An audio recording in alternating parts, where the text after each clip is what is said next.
Good evening all of you students आप सभी का आपके अपने यूट्यूब चैनल म्यूजिक विद उपासना शर्मा पर बहुत बहुत स्वागत है। स्टूडेंट्स आप सभी जानते ही हैं कि इस चैनल पर आपको म्यूजिक विषय की तैयारी कराई जा रही है। संगीत विषय में जितने भी मुख्य टॉपिक प्रतियोगिता परीक्षाओं में पूछे जाते हैं सभी टॉपिक आपको इस चैनल पर फ्री में अवेलेबल होंगे।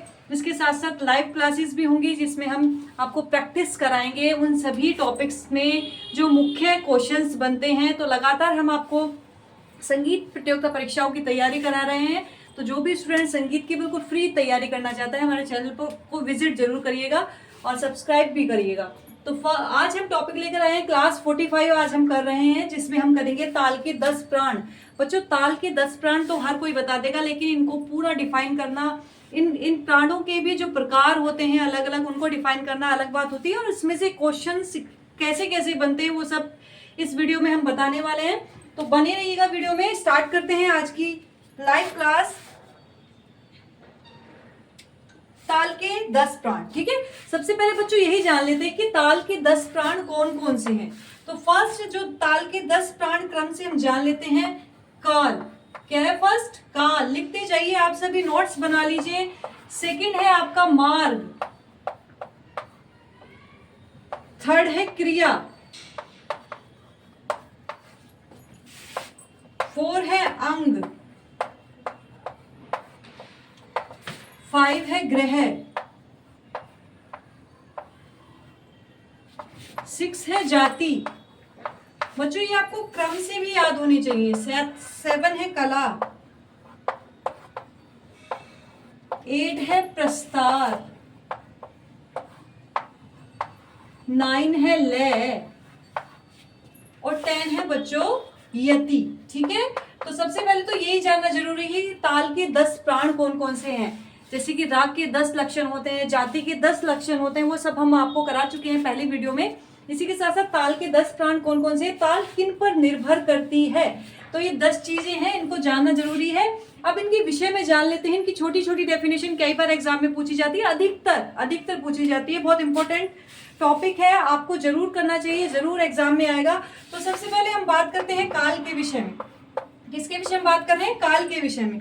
तो काल की एक छोटी सी अगर डेफिनेशन बने तो क्या बनेगी कि समय के खंड का नाम, समय के खंड का नाम काल है। समय के खंड का नाम काल है। ऐसी छोटी छोटी डेफिनेशन ये अक्सर टीजीटी, पीजीटी, एल्टीग्रेड इन सभी में पूछी जाती हैं कि समय के खंड का नाम क्या कहलाता है। अब इनमें से कोई भी ऑप्शन दे दिया जाएगा तो आप क्या बताएंगे? कई बार हम कंफ्यूज हो जाते हैं। एक ही डेफिनेशन जो होती है वो कई लगती है कि ये भी हो सकता है, ये भी हो सकता है। तो इस तरह ये छोटी छोटी डेफिनेशन आप बिल्कुल रट लीजिए कि समय के खंड का नाम काल है। और काल से ही बच्चों क्या बनती है? इसी से मात्राएं बनती हैं।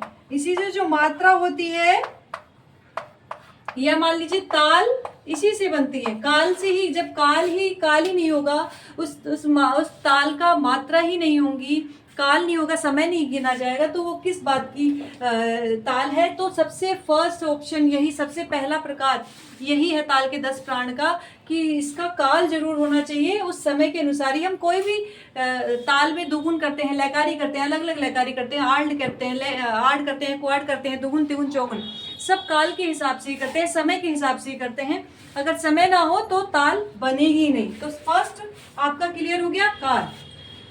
अब नेक्स्ट बात करेंगे हम बच्चों, नेक्स्ट है हमारा मार्ग। क्या है? मार्ग। अब मार्ग की डेफिनेशन जान लेते हैं। मार्ग क्या है? निश्चित काल से युक्त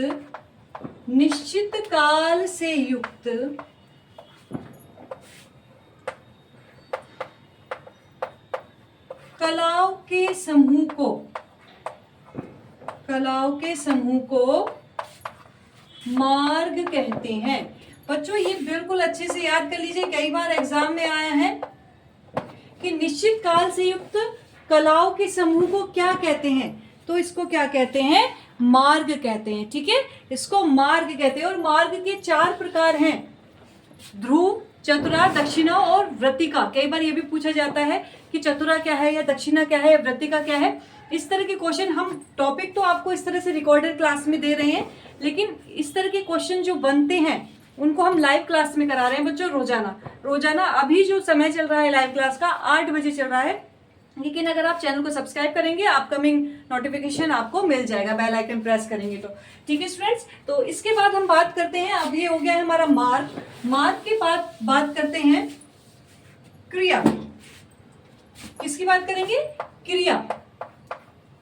ये है आपका थर्ड प्राण, ताल का थर्ड प्राण है। क्रिया की बात करेंगे तो किसी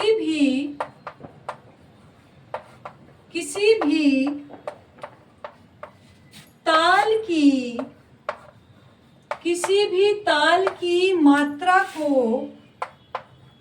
गिनना या कह सकते हैं, या किस पे गिनते हैं? उंगली पर गिनना। ठीक है, उंगली पर गिनना क्या कहलाती है बच्चों? क्रिया कहलाती है। ठीक है, बहुत मुश्किल से बच्चों समय निकालती हूँ आपके लिए, आप सभी के लिए। इतनी बिजी शेड्यूल है मेरा, लेकिन कुछ बच्चे ऐसे हैं जुड़े हुए हैं जो मेहनत कर रहे हैं और मुझे लगता है उनका 100% सिलेक्शन होगा, तो उनकी वजह से ही मैं समय निकाल पाती हूँ इस तरह की वीडियो बनाने के लिए और लाइव क्लासेस के लिए भी, और बिल्कुल फ्री ऑफ कॉस्ट ये चीजें करा रही हूँ, क्योंकि वो उन बच्चों तक पहुंच सके जो पेमेंट की वजह से तैयारी नहीं कर पाते। तो संगीत विषय में जो भी आगे बढ़ना चाहता है हमारी वीडियो को जरूर देखिए और उन बच्चों को जरूर पहुंचाइए, उन बच्चों तक जरूर शेयर करिए जो संगीत की परीक्षा देना चाहते हैं, संगीत में आगे कुछ करना चाहते हैं।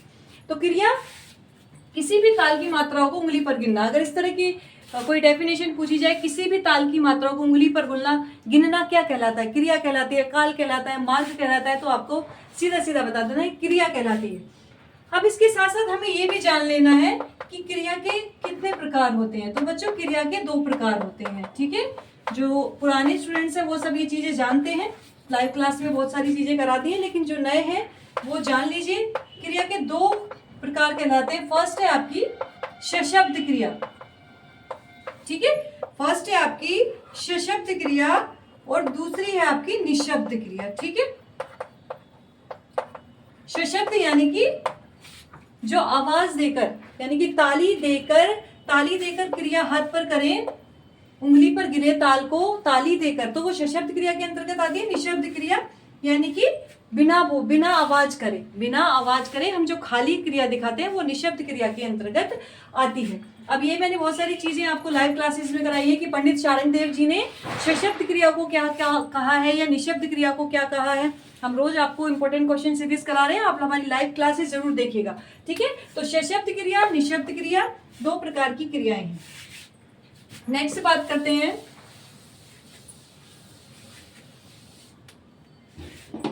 फोर, ताल के 10 प्राण का 4 जो है वो क्या है? अंग। ठीक है, अब अंग की बात करते हैं कि ताल के समय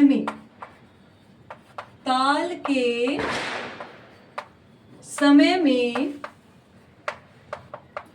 जो भिन्न पार्ट होते हैं या कह देते हैं भाग होते हैं, ताल के समय में जो भिन्न भाग होते हैं उन्हें क्या कहते हैं? उन्हें अंग कहते हैं बच्चों। ठीक है, एक डेफिनेशन ये बन गई इसकी जो बार बार पूछी जाती रही है। एक और डेफिनेशन जो बार बार और करके मैं आपको बता देती हूँ, जो बार बार एग्जाम में आई है कि अक्षर काल को, क्योंकि छोटी डेफिनेशन ही उसमें पूछी जाती है, ज्यादा लंबी डेफिनेशन नहीं पूछी जाती है, छोटी छोटी डेफिनेशन पूछी जाती है। तो अक्षर काल को स्पष्ट करने वाले चिन्हों को अंग कहते हैं। ठीक है स्टूडेंट्स, ये कई बार आई है कि अक्षर काल को स्पष्ट करने वाले चिन्हों को क्या कहते हैं, तो उसमें हम कई बार कंफ्यूज हो जाते हैं। ताल कहते हैं, मात्रा कहते हैं, क्रिया कहते हैं, बहुत सारे इस तरह के ऑप्शन मिल जाते हैं कि कई बार कंफ्यूज होने की संभावना बन जाती है। तो आपको बिल्कुल ये छोटी छोटी डेफिनेशन बिल्कुल क्लियर कर लेनी है। और ऐसी डेफिनेशन के हम टेस्ट भी दे रहे हैं बार बार आपको, हर संडे टेस्ट सीरीज प्रोवाइड करा रहे हैं टेलीग्राम ग्रुप पर। तो जब आप टेस्ट देते हैं तो एक नया कॉन्फिडेंस और आपको बनता है कि हमारे आज टेस्ट गया और हमारा इतना अच्छा हुआ, तो उसको भी आप जरूर अटेम्प्ट करिए जो भी तैयारी कर रहे हैं बच्चे, ठीक है। तो इसके अंक की डेफिनेशन ये हो गई बच्चों, लेकिन वो अंक है कौन कौन से और अंक के प्रकार भी जान लेते हैं। अंक के प्रकार, ठीक है बच्चों, अंक के जो प्रकार हैं बच्चों 6 प्रकार हैं। कितने? 6। मैंने कर्नाटक ताल पद्धति आपको कराई है पूरी आप देख सकते हैं हमारी पिछली वीडियो में जाकर के, उसमें 6 अंग आपको कराए हैं। तो वही 6 अंग से प्रयोग किए जाते हैं ताल में। तो अंग के प्रकार कितने हैं? 6। और वो कौन कौन से हैं? फर्स्ट है अनुद्रुत, सेकंड है द्रुत, थर्ड है लघु, 4 है प्लुप्त, 5th है गुरु और 6 है काकपद। बच्चों इन सभी को, इन 6 अंगों को किस तरह से यूज किया जाता है ताल पद्धति में और इनके कितने मान होते हैं, कितनी मात्राओं के ये होते हैं, वो सब मैंने आपको कर्नाटक ताल पद्धति के अंतर्गत समझाया हुआ है। पिछली वीडियो आप में देखिए और उसमें जाके सीखिए। चलिए ये बिल्कुल सही हो गया। इसके बाद बात करेंगे बच्चों हम ग्रह। ये 5वां पॉइंट आ गया है, 5वां प्राण आ गया है ग्रह। तो ग्रह मोस्ट इंपोर्टेंट है बच्चों। ग्रह कई बार आता है, बहुत बार आता है एग्जाम में। तो ग्रह की डेफिनेशन अगर हम जान लें कि ताल की गति को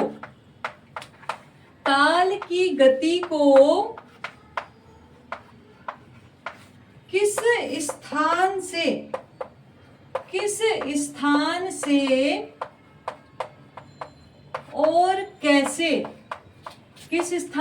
और कैसे ग्रहण करना है, इसको समझने के लिए ग्रह बनाए, ठीक है। अब मुख्य डेफिनेशन इसकी क्या बनी है ग्रह की, कि ग्रह के अंतर्गत ही हम जान पाते हैं कि कौन सी ताल की गति को कहां से हम स्टार्ट करें, कहां पर उसको खत्म करें, कौन से स्थान से उसको उठाना है, कहां पे उसको छोड़ना है, ठीक है।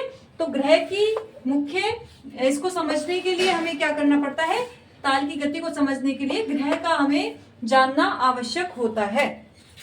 अब ग्रह के प्रकार भी जान लेते हैं बच्चों। ये तो सब लोग करा ही देंगे कि कौन कौन से हमारे ताल के 10 प्राण हैं, लेकिन इनके प्रकार जानने बहुत जरूरी हैं। इनके प्रकार कई बार एग्जाम में पूछे जाते हैं। तो ग्रह के प्रकार बच्चों टोटल होते हैं 4। कितने होते हैं? पहले तो आप इनकी संख्या ही याद कर लीजिए कि 4 प्रकार होते हैं। और वो कौन कौन से होते हैं बच्चों? फर्स्ट है समग्रह, सेकंड है विषम ग्रह,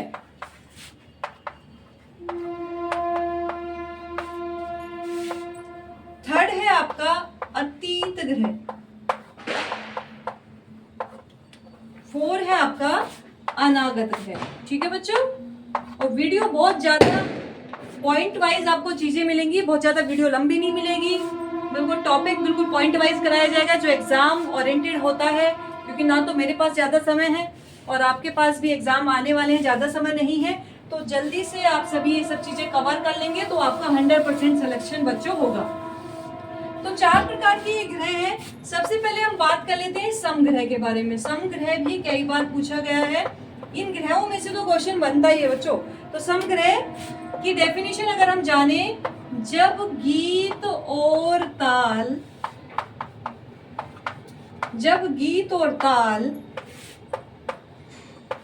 एक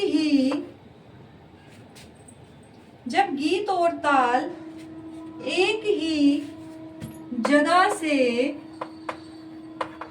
एक ही स्थान से आरंभ हो, जब गीत और ताल एक ही स्थान से आरंभ हो तो वो कौन सा ग्रह कहलाता है? इस तरह के क्वेश्चन बनेंगे तो वो कौन सा ग्रह कहलाता है बच्चों? समग्रह कहलाता है, ठीक है। यानी कि समान, गीत भी वहीं से शुरू हो रहा है, ताल भी वहीं से शुरू हो रही है, तो वो समग्रह यानी कि समान ग्रह कहलाता है। नेक्स्ट है आपका विषम ग्रह। कौन सा ग्रह? विषम ग्रह। अब विषम ग्रह की अगर हम डेफिनेशन जाने तो सम निकलने के बाद, अब इनमें बहुत कम अंतर है, तो डेफिनेशन बिल्कुल क्लियर आपको करनी पड़ेगी कि सम निकलने के बाद जब गीत शुरू हो, सम निकलने के बाद जब गीत शुरू हो तो क्या कहलाता है बच्चों? तो वह विषम ग्रह कहलाता है। ठीक है, तो इस तरह का क्वेश्चन बार बार बनता है कि सम निकलने के बाद जब गीत शुरू होता है तो वो क्या कहलाता है? तो आप बता देंगे वो विषम ग्रह कहलाता है। इसके बाद बात करेंगे बच्चों अतीत ग्रह। कौन सा ग्रह? अतीत ग्रह और विषम ग्रह में कई बार कंफ्यूजन हो जाता है, तो दोनों को आप डेफिनेशन बिल्कुल याद कर लीजिए कि अतीत क्या है और विषम क्या है। तो अतीत का बच्चों क्या अर्थ है? जैसे कि समझ में आ रहा है, सिंपल अर्थ अगर हम सिंपल वे में अर्थ ले इसका अतीत का, तो सिंपल वे में क्या ले सकते हैं? अतीत यानी कि गुजरा हुआ, है ना, पुराना हमारा गुजरा हुआ या फिर कह सकते हैं पिछला। तो इस तरह का से भी क्वेश्चन बन सकता है कि अतीत का अर्थ बताइए। अतीत का तो गुजरा हुआ या फिर पिछला, यानी कि तो इसकी डेफिनेशन बनेगी ताल के सम का अंत होने पर, ताल के सम का अंत होने पर जब गायन प्रारंभ हो, ताल के सम का अंत होने पर जब गायन प्रारंभ हो तो वो हमारा अतीत ग्रह कहलाता है। ठीक है, अब दोनों में ये सम निकलने के बाद, सम निकलने के, दोनों में डेफिनेशन सेम सी है, लेकिन अगर इनको समझोगे आप, इनको इसी तरह याद करेंगे तो वही आपको आंसर करना है कि सम निकलने के बाद जब गायन शुरू हो तो वो क्या होगा? विषम ग्रह। लेकिन जब अंत हो जाएगा सम का तब गायन शुरू हो तो वह है अतीत ग्रह। तो दोनों में बहुत सिंपल सा डिफरेंस है जो आपको याद रखना है। नेक्स्ट है बच्चों अनागत ग्रह। फोर्थ इसका जो ग्रह का प्रकार है, 4 प्रकार हैं ग्रह के, और अनागत ग्रह की हम बात करेंगे कि जब गायन से मतलब कोई भी यहाँ पर गीत मान लीजिए, जब गीत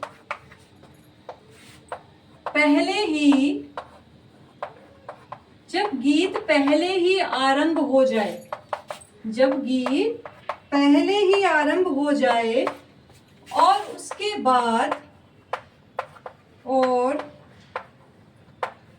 बाद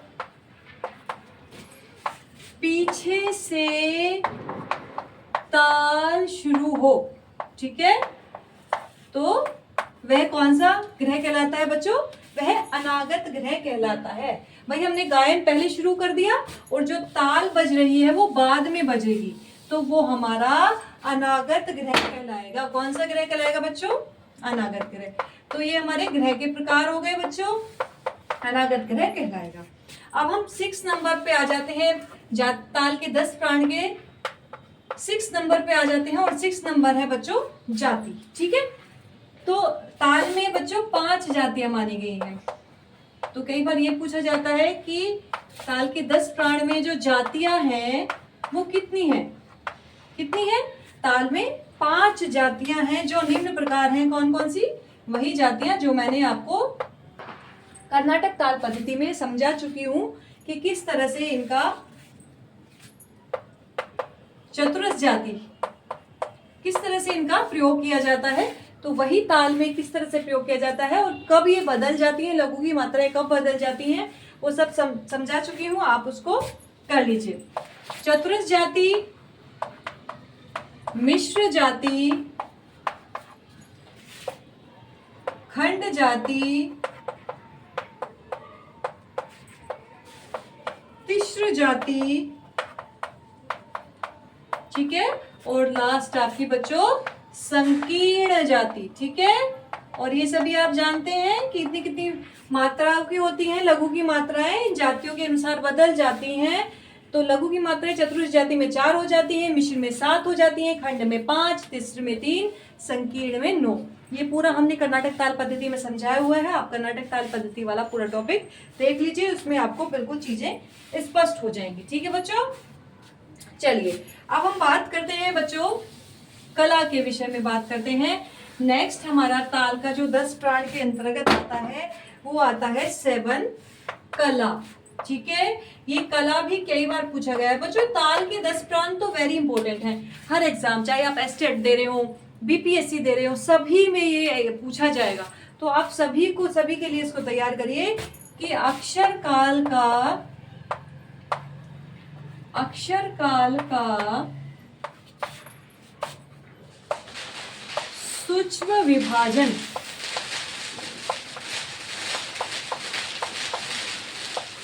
अक्षर काल का सूक्ष्म विभाजन क्या कहलाता है बच्चों? कला कहलाता है। हैप्पी दिवाली टू ऑल बच्चों। यहाँ पर हैप्पी दिवाली शुरू हो गई है 1 वीक पहले ही, और आप भी दिवाली जरूर मनाइएगा, लेकिन उसके साथ साथ पढ़ाई भी करिएगा, क्योंकि पढ़ाई के बिना कुछ नहीं है। जब पढ़ाई होगी तभी आपकी दिवाली होगी, अच्छी नौकरी आप पाएंगे तो दिवाली तभी अच्छी लगती है। तो अक्षर काल का सूक्ष्म विभाजन क्या कहलाता है बच्चों? कला कहलाता है। या फिर एक और इसकी डेफिनेशन पूछ ली जाती है कि मात्राओं के हिस्से को भी कला कहते हैं। तो इनमें से कोई भी डेफिनेशन पूछी जाए तो आपको उसका सेम ही आंसर देना है कि इन दोनों का जो डेफिनेशन का जो आंसर है वो कला ही है। ठीक है स्टूडेंट्स, चलिए लगातार क्लास में हमारे बने रहिए। बिल्कुल आपको एग्जाम ओरिएंटेड टॉपिक मिलेंगे यहाँ पर, एग्जाम ओरिएंटेड बिल्कुल आपको क्वेश्चन करा रहे हैं हम लाइव क्लास में, तो हमारी जरूर लाइव क्लास से जुड़िएगा। लोग जो होते हैं ना, जब तक फीस नहीं देते हैं तब तक उन्हें लगता है अरे ऐसे ही पढ़ानी होंगी, कोई वो नहीं है। लेकिन हम काफ़ी बच्चों का सिलेक्शन करा चुके हैं। वो ये है कि हम अपने यूट्यूब पर बताते नहीं कितने बच्चों का सिलेक्शन हो चुका है, इससे पहले इन्हीं मैटर से ही। तो आप अगर लगातार तैयारी करते हैं तो आपका भी सिलेक्शन 100% होगा बच्चों। ठीक है, और ये सभी एग्जाम मैं दे चुकी हूँ, सभी एग्जाम मेरे क्लियर हो चुके हैं। अभी मैं असिस्टेंट प्रोफेसर की जॉब पर हूँ, और इससे पहले मैंने DSSS PGT भी दिया है, KVS भी दिया है, LT ग्रेड में भी सिलेक्शन हुआ है मेरा, अभी भी आप नाम देख सकते हैं उसमें। TCT म्यूजिक में भी मेरा सिलेक्शन हुआ है, PGT में भी, सभी में मेरा सिलेक्शन हुआ था उस समय। लेकिन मैंने जो किया सबसे ऊपर असिस्टेंट प्रोफेसर की जॉब को ज्वाइन किया। तो इसी तरह अगर तैयारी करेंगे तो बच्चों लगातार आपको तैयारी करनी है, आपको मंजिल जरूर मिलेगी। 8 है बच्चों आपका प्रस्तार। क्या है? ताल के 10 प्राण में 8 है प्रस्तार। तो ताल में इसकी डेफिनेशन बनेगी, ताल में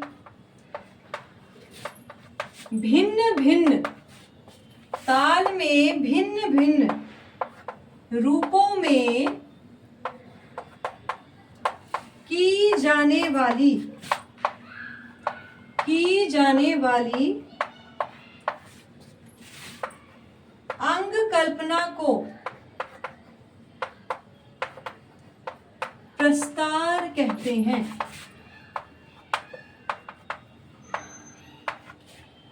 प्रस्तार का अर्थ है बच्चों फैलाव या फिर कह सकते हैं बढ़ाओ, है ना। किसी चीज को प्रस्तार करना है कि बढ़ाना, फैलाना, तो ये ताल के अंतर्गत आता है प्रस्ताव।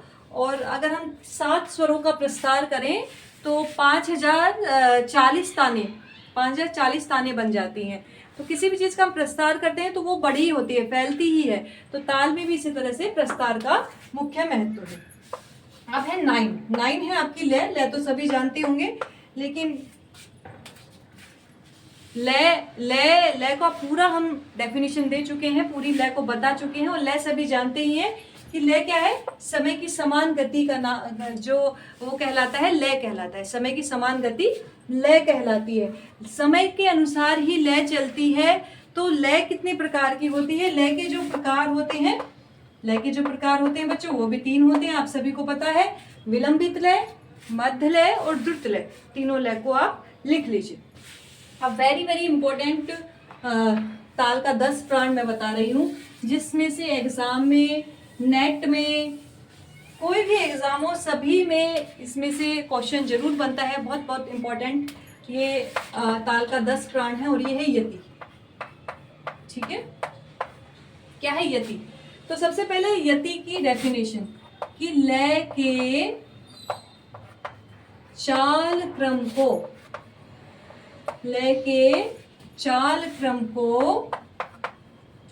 यति कहते हैं। लय के चाल क्रम को बच्चों यति कहते हैं। कई बार पूछा गया है कि लय के चाल क्रम को क्या कहते हैं, तो आप बताएंगे लय के चाल क्रम को यति कहते हैं। और वो कौन यति कितने प्रकार की, सबसे महत्वपूर्ण चीजें कि यति के कितने प्रकार होते हैं बच्चों, यति के 5 प्रकार होते हैं। कितने प्रकार होते हैं? 5 प्रकार। और ये कौन कौन से होते हैं? समायति, ठीक है, समायति फर्स्ट। दूसरा स्त्रोतोगता, स्त्रोतोगता, ठीक है। थर्ड है मृदंगायति, मृदंगायति, ठीक है। 4 है पिपीलिका, कौन सी?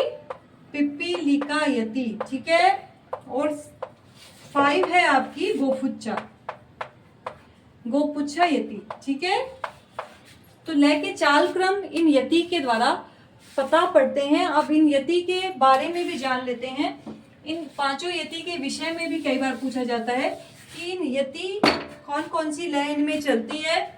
तो समायति, समायति के विषय में अगर हम बात करेंगे तो तीनों स्थानों पर एक सी लय,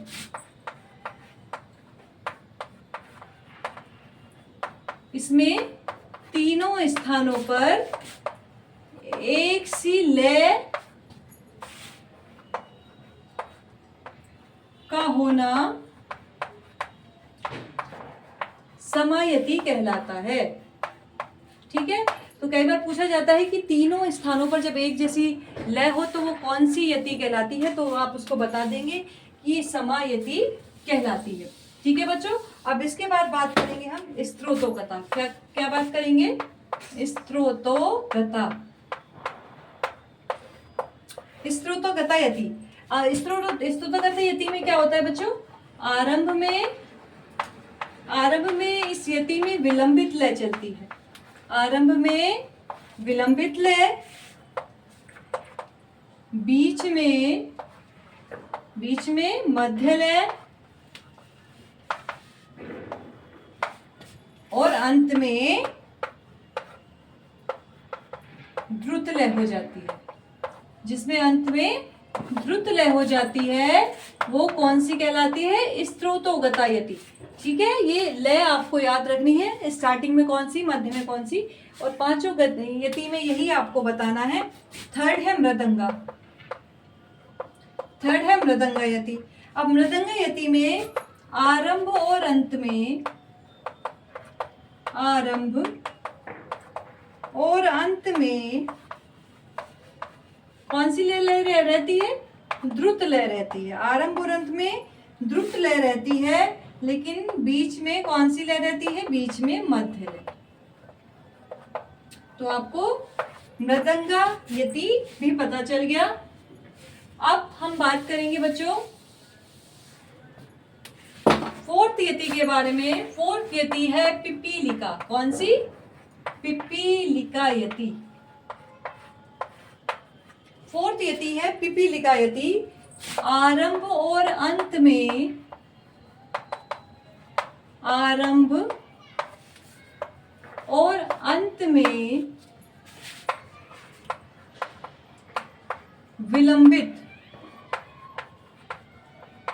विलंबित लय तथा बीच में द्रुत लय। अभी बच्चों आपका EMRS का एग्जाम आपने भरा होगा, केवल जिसका ग्रेजुएशन म्यूजिक से है वो उसको भर सकता है, और दिसंबर में उसका एग्जाम भी है। तो ये सभी चीजें उसमें भी काम आने वाली हैं, जितने भी टॉपिक हमने अभी तक कराए हैं। ये क्लास 45 है, यानी कि क्लास हमने 44 पहले ले चुकी है और उसमें 44 हमने आपको टॉपिक करा दिए हैं। आज 45 टॉपिक करा रहे हैं। तो इन सभी टॉपिक को आप अच्छे से कर लेंगे तो आपका सभी एग्जाम इजीली निकल जाएगा। अब हम गोपुच्छा यति के बारे में बात करते हैं। इसमें बच्चों आरंभ में द्रुत लय, बीच में मध्य तथा अंत में